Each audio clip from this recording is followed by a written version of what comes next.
Bonjour, je suis Valérie Fernande Ortega, créatrice de l'entreprise Mobilia del Arte.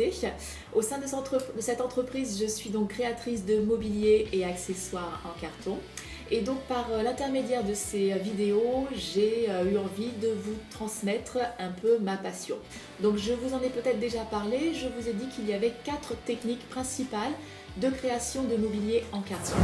Alors la première technique qui est la plus enseignée et la plus accessible, donc la technique de base que nous appelons la technique des traverses ou technique dite en façade aussi. Pourquoi ? Parce que nous avons juste besoin de dessiner notre meuble en façade, c'est un dessin d'enfant, ni plus ni moins. Il n'y a pas besoin d'avoir de grandes compétences en dessin, c'est une question que l'on me pose très souvent.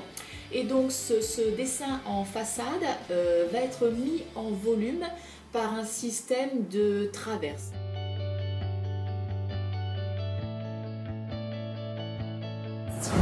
La deuxième technique est la technique des profils croisés. Donc les profils croisés, c'est une technique qu'on utilise principalement pour réaliser des fauteuils. Voilà, le bien connu fauteuil club est réalisé avec cette technique-là.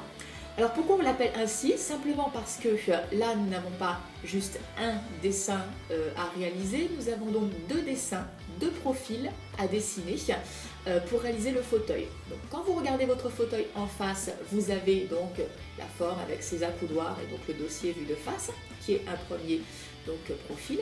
Et quand vous tournez votre fauteuil, que vous le voyez donc de profil, vous avez donc le dossier et l'assise du fauteuil, donc, qui constituent le deuxième profil.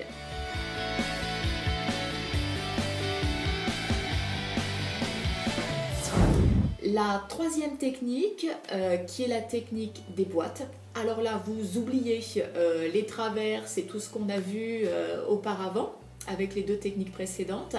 Elle s'adresse aux meubles qui ont donc là du coup une forme très particulière, puisqu'en fait on va monter son meuble pas de face vers le fond en lui donnant du volume, mais on va le monter de bas en haut.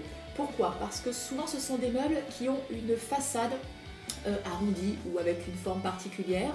Ce sont alors le meuble le plus, je dirais, le plus accessible pour aborder cette technique, c'est simplement le meuble d'angle. Voilà, vous vous rendez bien compte qu'il n'y a pas de fond, ça termine par une pointe et que nous avons donc une façade arrondie ou plane ou peu importe. L'avantage de cette technique, la technique des boîtes, c'est que c'est une technique qui est très dense en fabrication. Donc en fait, elle permet de supporter des poids beaucoup plus conséquents. Alors, je n'arrête pas de vous parler de forme de meuble. Hein. Si vous suivez bien, la forme du meuble est importante pour déterminer la technique que l'on va utiliser.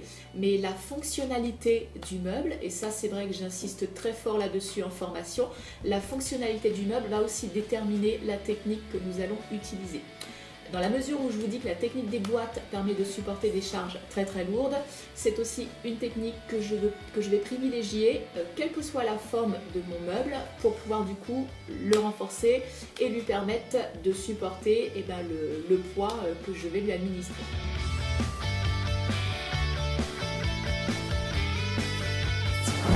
La quatrième et dernière technique, c'est la technique des boîtes croisées.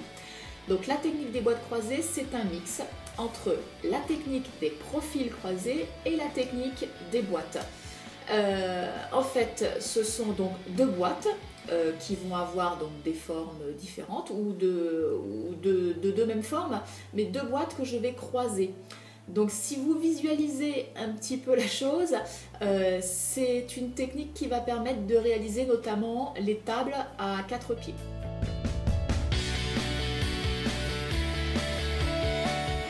Donc aujourd'hui, j'ai 2 questions encore à vous poser, toutes simples. Donc la première, c'est est-ce que vous avez déjà réalisé du mobilier en carton? Et deuxième question, quelle technique avez-vous déjà utilisée?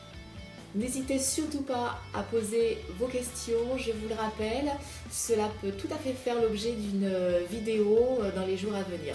En attendant, je vous souhaite d'agréables moments créatifs et vous dis à très bientôt.